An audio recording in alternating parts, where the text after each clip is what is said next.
काम कर रहा है। भारत का फोकस सिर्फ लद्दाख नहीं है। हिंदुस्तान की कोशिश चीन को चौतरफा घेरने की है, जिससे ड्रैगन के लिए भारत से पंगा लेना मुश्किल हो जाएगा। और इसी में अहम है हिंद महासागर का मोर्चा।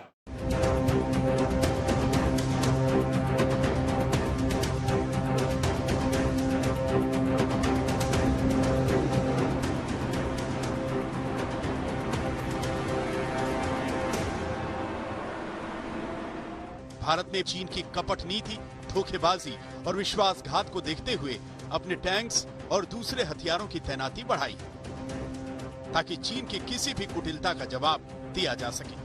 भारत का फोकस इस समय सिर्फ लद्दाख पर नहीं है। भारत इस समय ऐसी रणनीति पर काम कर रहा है जिससे चीन पर दबाव डाला जा सके और उसके लिए अलग अलग मोर्चों पर भारत से निपटना असंभव हो जाए।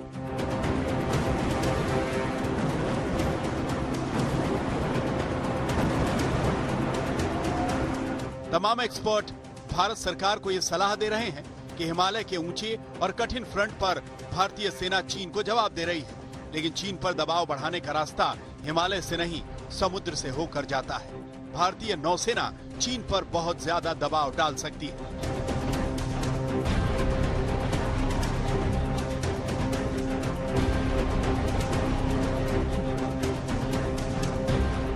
आप ये देखकर समझ सकते हैं कि चीन जैसी आर्थिक शक्ति भी अपने सामान की आवाजाही और अपनी आर्थिक शक्ति के लिए हिंद महासागर से गुजरने वाले रास्ते पर निर्भर है। हिंद महासागर के जरिए ही चीन का संपर्क मिडिल ईस्ट और यूरोप से हो पाता है। जिस तरह क्रिकेट में घरेलू मैदान पर खेलने का फायदा मिलता है, उसी तरह समुद्र का यह हिस्सा भी भारत की नौ सैनिक शक्ति को बढ़ाता है और रणनीतिक तौर पर भारत को मजबूत करता है। हालांकि एक जटिल विषय है, लेकिन तमाम थिंक टैंक्स और नेशनल सिक्योरिटी एडवाइजरी बोर्ड की तरफ से सरकार को 5 महत्वपूर्ण सलाहें दी जा रही हैं।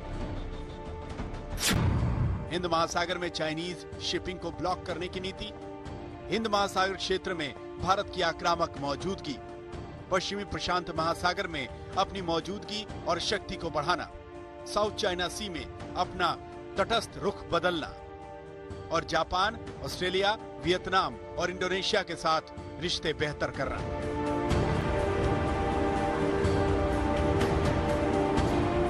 चीन के लिए अपनी मुख्य जमीन से हिंद महासागर तक की पहुंच बहुत कठिन है, इसीलिए उसने जिबूती, श्रीलंका और पाकिस्तान के ग्वादर में अपने कई बेस बनाए।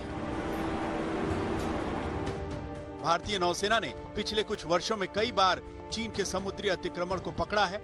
यहाँ तक कि 2017 और 2018 में चीन की परमाणु पनडुब्बियां भी हिंद महासागर में देखी गई थी और उन्हें ट्रैक किया गया था। पिछले साल सितंबर में चीन का एक रिसर्च करने वाला जहाज देखा गया था और दिसंबर 2019 में चीन के 3 सैन्य जहाज युद्ध अभ्यास के लिए पाकिस्तान की तरफ जा रहे थे।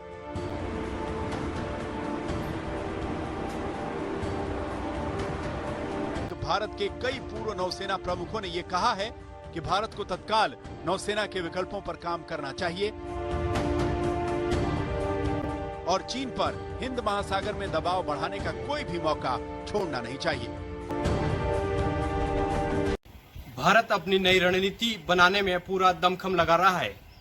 मतलब साफ है कि चीन की नापाक कोशिश पर पूरी तरह शिकंजा कसना।